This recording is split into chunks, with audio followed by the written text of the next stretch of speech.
Hello, we just saw Stage 10 the day after the race day. This show, it is brought to you by Rafa.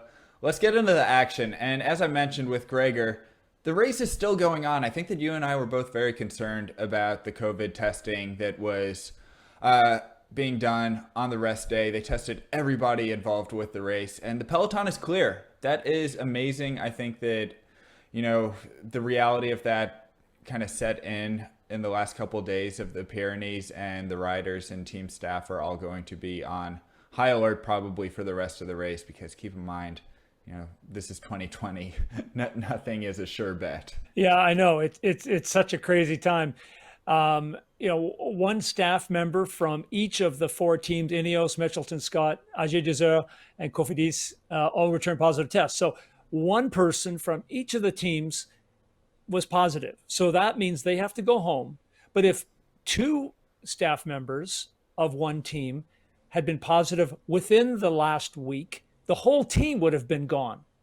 So they're within a hair's breadth of having to send the whole team home. Now, the teams won't get tested again until next Monday, the next rest day, and then they'll look for another two people. So the people that were caught positive from last week, they have to go into quarantine 7 days, go away, just like Christian Prudhomme, the race director. He has to go away for 7 days. And if he's still clear, he can come back next Monday. So it's kind of a complicated rolling system that I think some people still aren't that clear about. Yeah, I actually heard that you had contacted Anthony McCrossan during the broadcast to get some clarification on it. So it was nice of him to chime in, respond to your message, and tell us what the actual situation is that they are working off of right now. Whatever the case, it's kind of a crucial thing, because you can't win the Tour de France if your team gets kicked out of the race. So just like these riders, they have to survive the crosswinds, they have to survive the mountains. They have to really, really protect the integrity of their team's bubble to make sure that no COVID cases come in. And while, yeah, like you said, there are no official tests until the rest day next Monday, but should somebody show symptoms on, especially Ineos, Mitchelton Scott, Cofidis, Egy, they will be tested, and they are all, at risk of one more test, and that team is out of the race. It doesn't matter if it's a staff member or a rider. So, they've got to be on high alert.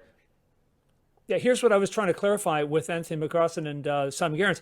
It's within the week. It's two tests within a week, not two tests for the whole Tour de France. And they still didn't clarify that when they responded to my tweet. And